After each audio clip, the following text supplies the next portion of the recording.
राधे राधे जी। पवित्र वचन YouTube channel में आपका हार्दिक स्वागत है। मैं हूँ कात्यायनी। प्रिय मित्रों, आज सावन मास के शुक्ल पक्ष की प्रतिपदा तिथि है।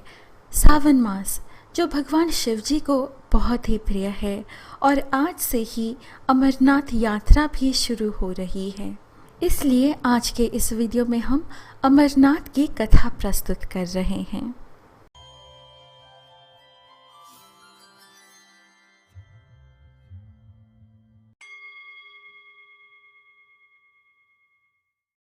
हिमालय के गोदी में अमरनाथ के पवित्र गुफा में भगवान शिव हिम से बने लिंग आकार में दर्शन देते हैं। तो उसी गुफा में भक्तों ने कई बार एक कबूतर के जोड़े के दर्शन भी पाए। तो क्या ये कबूतर का जोड़ा वहाँ 5000 सालों से निवास है? आइए जानते हैं इस वीडियो में। पुराणों में वर्णित है कि एक दिन देवी पार्वती के मन में एक प्रश्न आता है। तो वे भगवान शिव जी से पूछती है कि प्राणनाथ, आप कपालहार आखिर क्यों धार करते हैं? तो शिव जी मुस्कुराए, क्योंकि इस प्रश्न के उत्तर के भीतर शिव पार्वती जी के बीच का जन्म जन्म का प्यार बसा था। शिव जी कहते हैं, देवी, ये कपाल तुम्हारे पिछले हर जन्म के, तुम्हारे हर एक अवतार के एक कपाल संकेत हैं। तो माँ पार्वती उनसे पूछी, स्वामी, मैं तो अनेक अवतारों में बार बार जन्म लेती रही हूँ, परंतु आप शाश्वत हैं, ये अमरत्व कैसे साध्य है? माँ पार्वती ने ऐसा प्रश्न पूछ लिया जिसका रहस्य सिर्फ ब्रह्मा विष्णु महेश्वर को पता था। तो महादेव उनसे कहते हैं, देवी, ये सृष्टि रहस्य है जो मैं आपको नहीं बता सकता। ना सुन के देवी की जिज्ञासा और बढ़ती है और वे शिव जी से विज्ञप्ति करती है कि उन्हें भी इस ज्ञान का बोध करें। पहले तो महादेव मना कर देते हैं, परंतु है तो आखिर भोलेनाथ, मान ही जाते हैं। लेकिन इस रहस्य का खुलासा वे सिर्फ एकांत में ही कर सकते थे, क्योंकि जो इस अमर कथा को सुनता वो अमर हो जाता। इस अमर कथा को माँ पार्वती के अलावा और कोई ना सुने, इस कारण वैसी एकांत जगह के लिए निकलते हैं।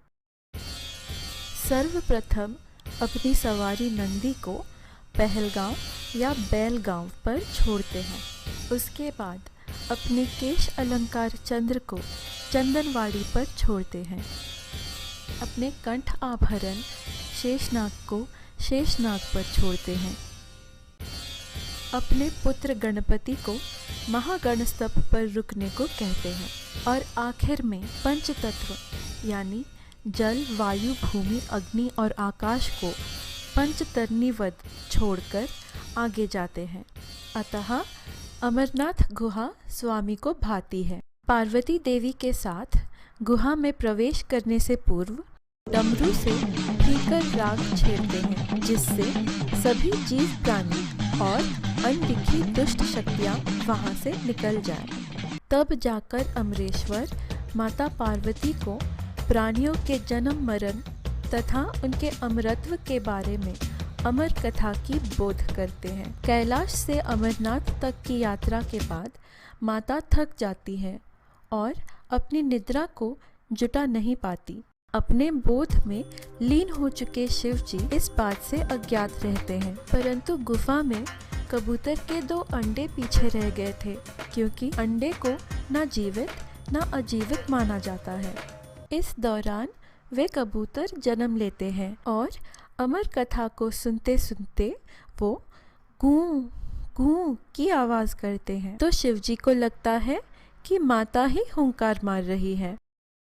अमर कथा समाप्त होने के बाद शिवजी अपनी आंखें खोलते हैं और देखते हैं कि माता तो सोई हुई है और उन्होंने कुछ ग्रस्त नहीं किया, बल्कि वहां उपस्थित उन नवजात कबूतरों ने पूरी कथा सुन ली। जो भी होता है विधि रीत्या ही होता है। तो उन नवजात कबूतरों का वहां होना और सारी अमर कथा को सुन लेना भी अनिवार्य था। इस कारण भोलेनाथ उन्हें आशीर्वाद देते हैं कि वे सदा अमर रहेंगे। तो आज भी जो भक्त अमरनाथ के दर्शन पे जाते हैं वे उन 2 कबूतरों के दर्शन पाने की ख्वाहिश भी रखते हैं। यह मान्यता है कि इन कबूतर के दर्शन पाकर भक्तों को मुक्ति मिलती है ना अद्भुत कि ये पक्षी इतने ऊंचाइयों में, इतने ठंड में वहाँ कैसे बसते हैं। इस तरह के और अच्छे और प्रेरणादायक वीडियोस के लिए हमारा चैनल पवित्र वचन को सब्सक्राइब करें।